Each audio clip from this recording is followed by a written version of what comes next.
दोस्तों आज हम ऐसे किले पर जाने वाले हैं जिसे कोई जीत नहीं सका और वो किला अजिंक्य कहलाया और कैसे इस किले के 2000 सैनिकों ने 50,000 सैनिकों को मार भगाया था। तो आइए जानते हैं उनकी युद्ध नीतियाँ। तो किले के पास आप लोगों को पार्किंग करने के लिए पार्किंग एरिया मिल जाता है और यहाँ पर काउंटर के पास टिकट निकालना होता है। भारतीय नागरिक के लिए टिकट की कीमत 25 रुपए है और सार्क देशों के नागरिक के लिए जैसे कि बांग्लादेश, नेपाल, भूटान, पाकिस्तान, श्रीलंका, मालदीव और अफगानिस्तान, इन्हीं के लिए भी सेम प्राइस रखी हुई है और फॉरेनर्स के लिए 300 रुपए है और अगर आपके पास कैमरा है तो आपको 25 रुपए देने पड़ेंगे। तो आज हमने विजिट किया है दौलताबाद का किला। यह है किले का पहला वाला दरवाजा। इस किले के अंदर 52 दरवाजे है, उसमें से कुछ दरवाजे फेक है। किले के अंदर विजिट करते ही हमें सामने कुछ तोफे दिखाई देती हैं। आइए एक बार तोपों पर नजर डालते हैं।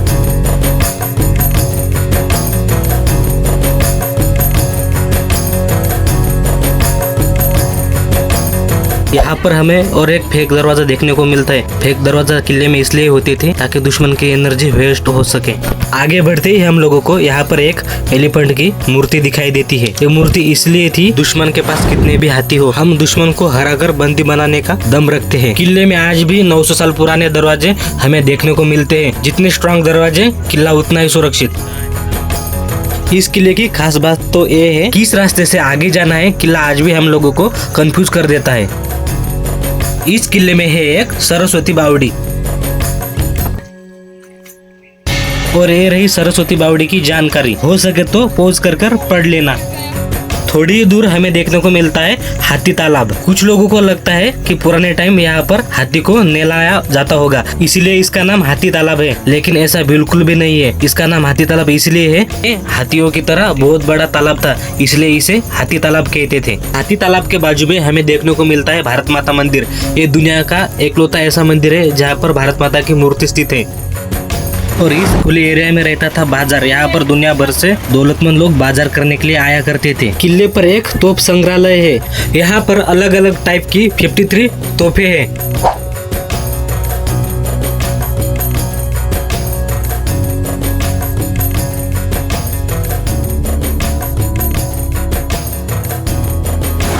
दोस्तों सामने आपको कुतुब मीनार जैसी मीनार दिख रही है। इस मीनार का नाम है चांद मीनार। इस मीनार को सुल्तान अलाउद्दीन बहमनी ने गुजरात पर जीत होने के दौरान बनाया था। चांद मीनार पर 4 मंजिलें है और इसकी हाइट 70.9 मीटर है, यानी कि चांद मीनार कुतुब मीनार के बाद भारत की सबसे बड़ी ऊंची मीनार है। इस किले को 1187 में यादव घराने के महाराज भिल्लम राजा ने बनवाया था। फिर ये किला देवगिरी नाम से पहचाने जाने लगा। किले के आजू बाजू पहाड़ों पर भगवान शिव जी का वास्तव्य था, इसलिए इसे देवगिरी नाम दिया गया। लेकिन 1327 में मोहम्मद बिन तुगलक इनका राज आने के बाद इन्होंने इस किले का नाम देवगिरी से हटाकर दौलताबाद रख दिया।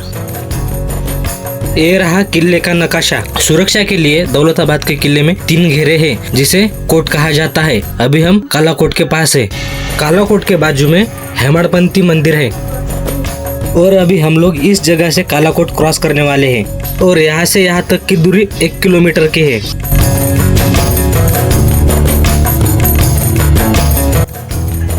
किले के अंदर एंट्री होने के बाद मेरी नजर इस मटके पर पड़ती है। कहा जाता है पुराने जमाने में इसमें टैक्स जमा करते थे।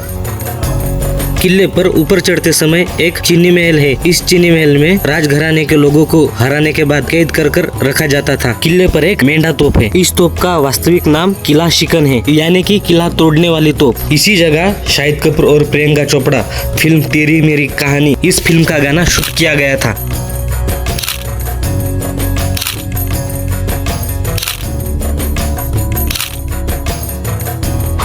और अगर दुश्मन यहाँ तक भी बचकर आए तो उसका स्वागत करती है 100 फीट गहरी खाई, जिसमें जहरीले सांप और मगरमच्छ रहते थे। दुश्मनी सेना को अगर बिना तैरे इस खाई को पार करना था तो उनके पास एक ही रास्ता था, जो था ये वाला पुल। और ये पुल उस टाइम चमड़े से बना हुआ था। जब भी आक्रमण होता था तब इस पुल को खींच लिया जाता था और हम लोग अभी भी इसी जगह पर है। लेकिन अब हम मेन किले में एंटर करने वाले हैं। यहाँ पर आने के बाद हम लोगों को पता चलता है कि इस किले में भूल भुलैया भी है। 1950 तक ये जगह पूरी पहाड़ से कवर थी। इस वाला एरिया का पहाड़ गिरने के कारण पुरातत्व खाते ने पर्यटकों के लिए ये वाली सीढ़ियां बना दी थी, लेकिन उस टाइम किले पर चढ़ने के लिए इस तरफ से आना पड़ता था। यहाँ से दुश्मन जैसे ही अपना सर बाहर निकलता था तो राजा की छुपी हुई सेना वहाँ से दुश्मन का धड़ और सर को अलग कर देती थी, फिर उसके धड़ को यहाँ से नीचे फेंक देते थे। इस भूल भुलैया की खास बात तो ये थी कि इस भूल भुलैया में एक ऐसा पॉइंट है जहाँ पर आते ही दुश्मनी सेना आपस में लड़ने लग जाती थी।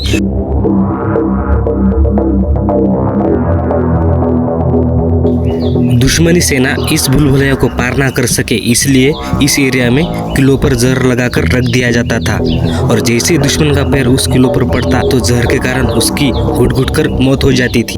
और आप जो ये खुली वाली एरिया की जगह देख रहे हो, इस जगह से दुश्मन के ऊपर गर्म तेल या फिर गर्म पानी डाल दिया जाता था। दुश्मनी सेना को सबसे बड़ा जोखिम भरा काम यही था कि इस भूल भुलैया को पार करना, लेकिन बहुत ही घना अंधेरा होने के कारण दुश्मनी सेना चकमा खा जाती। बाहर निकलने के लिए उजाला देखने को लग जाती थी, क्योंकि उस जमाने में ऐसी स्ट्रेटेजी बनाई गई थी कि दुश्मनी सेना खाई के पास आ सके, और वहाँ पर थोड़ा उजाला था। जैसे ही दुश्मन वहाँ पर उस खाई के पास आ जाता था तो उसका पीछे का साथी उसको धक्का देकर दोनों ही उस खाई में गिर जाते थे। इस भूल भुलैया में बहुत सारे रास्ते और सारे के सारे रास्ते घुमावदार होने के कारण अक्की भाई और मैं, हम दोनों को भी डर लग रहा था। भाई इतना डरावना रास्ता है, पुराने रास्ते इतने डरावने हैं कि बोलो अब क्या ही पूछे। बहुत ही डरावने। वीडियो में मैं भूल भुलैया अनकट दिखा रहा हूँ, क्योंकि बहुत सारे लोग किले पर तो आते हैं लेकिन भूल भुलैया में नहीं आते। तो मेरा आप लोगों को कहना है, वीडियो थोड़ा लंबा हो सकता है लेकिन वीडियो पूरा देखें। ऊपर चढ़ते समय वो वाला पॉइंट आता है जहाँ पर दुश्मनी सेना एक दूसरे को ही मारने लग जाती थी। इस जगह ऐसा होता था कि सैनिक ज्यादा होने के कारण यहाँ वहाँ के रास्ते से आ जाते थे और सारे रास्ते इसी जगह पर एक हो जाते थे, तो दुश्मन को लगता था कि उसके सामने उसका दुश्मन है। अभी चलते हैं, बहुत ही डेयरिंग करके उस रास्ते से वापस आए। देख लो व्यू, ओह माय गॉड। तो देख लो व्यू, अगर आप जाओगे ना तो सच्ची में डर जाओगे, बहुत ही गजब तरीके से आए। इस रास्ते से ऊपर मेरे दोस्त आए हैं और अक्की भाई और मैं, हम इस रास्ते से आए हैं। जैसे कि आप देख पा रहे हो दोस्तों, दौलताबाद के किले को सारी तरफ से इस गहरी खाई ने कवर कर रखा है और पहाड़ को काट कर पूरा चिकनाट भरा कर दिया है, ताकि ऊपर कोई चढ़ ना सके, और अगर चढ़ भी जाए तो फिसल कर इस गहरी खाई में गिर जाए। तो चलिए फिर से क्रॉस करते हैं इस भूल भुलैया वाले रास्ते को। तो भाई एक बार और रिस्क लेकर अभी ऊपर जा रहे हैं। देखो ये कैसा है,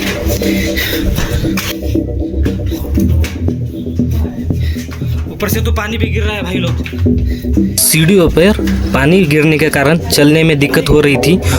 आप लोगों को कंफ्यूज करने वाली बात यह है कि इस किले को कभी भी कोई जीत नहीं सका, तो इतने सारे शासकों ने इस पर राज कैसे किया। यादव साम्राज्य के बाद जिसके भी हाथ में एक किला आया, उन्होंने षड्यंत्र किया और इस किले को हासिल करने की कोशिश की, जैसे कि अपने यहाँ का जासूस उनके पास भेजना और उनका 2-4 सालों में विश्वास जीतना और किले की सारी जानकारी लेकर अपने मालिक को देना। इस किले में चलने में ही दिक्कत हो रही है, तो युद्ध कर कर जितना इम्पॉसिबल ही था।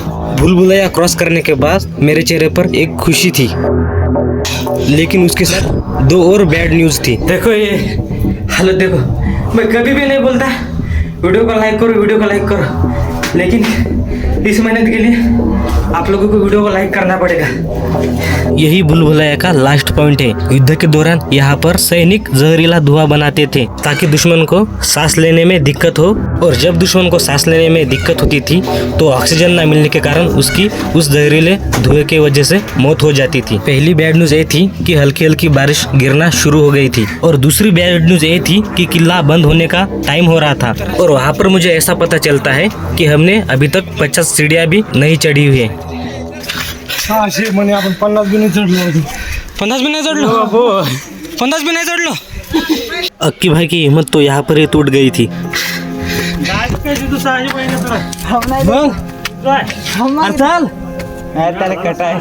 चल चल चल 500 चढून चल चल आला आपल्या मावळ्यासाठी चल. तो भाई अक्की भाई आएगा भाई. अनकट वीडियो दिखा रहा हूँ, अनकट. 1 सेकंड भी क्या, आधा सेकंड भी नहीं काटा. पूरा ब्लॉग डालूंगा. अनकट वीडियो है, अनकट. पसीने से लोथपथ हो गए चुंगे. हम लोग हिम्मत जुटाकर आगे थोड़ा चलते थे और फिर से थक जाते थे. ऐसा बार बार चल रहा था और मेरे साथी हम तीनों को छोड़कर बहुत ही आगे निकल गए थे. बहुत थकावट है. चलिए अब ऊपर चलते हैं.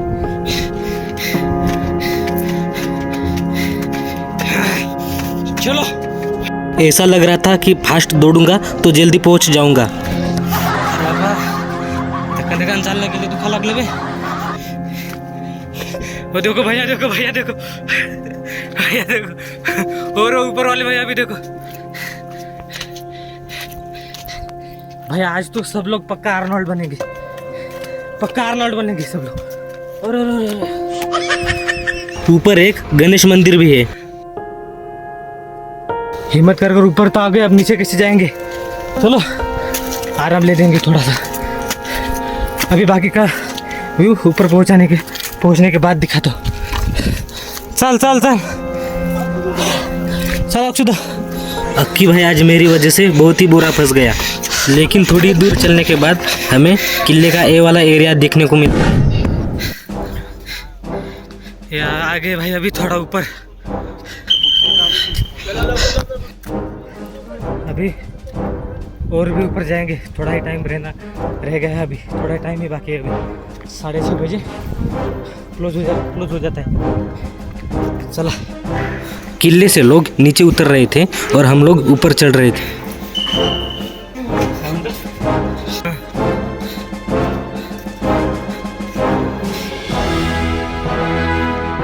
काला पहाड़ तोप किले की पीछे की एरिया की सुरक्षा करती थी. लेकिन मैं तो दुर्गा तोप को देखने के लिए उत्सुक हो रहा था. दुर्गा तोप का वजन 12 टन था. हैरान होने की बात नहीं है, उस टाइम थोड़ा करके सारा सामान ऊपर लाते थे और एक जगह तोप का निर्माण करते थे. लेकिन तोप को दूसरी जगह ले जाना होगा तो वही लोग तोप को दूसरी जगह ले जाया करते थे. अक्षता उचल खांद्यावर खाली घेऊन जाय. कंबरेला बांधून देतो तू. चल वर चल. तो भाई अभी ऊपर वाला टॉप व्यू है. तो दोस्तों अभी हम कुछ ही सेकंड में किले की टॉप जगह पर पहुंचने वाले हैं. शायद ऊपर से. तो यही है इस किले का टॉप व्यू. यहाँ से ऊपर यहाँ तक आना हमारे लिए आसान नहीं था. किला 200 मीटर ऊंचा है और इस किले का आकार शंख के आकार का जैसा है. और दुर्गा तोप इस किले की सबसे मेन तोप है. यही तोप किले के आजू बाजू के सारे एरिया को सुरक्षा देने का काम करती थी. दुर्गा तोप का खौफ इतना था कि दुश्मनी सेना युद्ध लड़ने के लिए आजू बाजू में डेरा भी नहीं डालती थी. दौलताबाद का किला मुझे बहुत अच्छा लगा. एक बार आप भी इस किले को विजिट करना. और दोस्तों एक बार मेरे ट्रिप के साथीदारों से भी मिल लो. और भाइयों सबसे गोरा तो मैं ही लग रहा हूँ.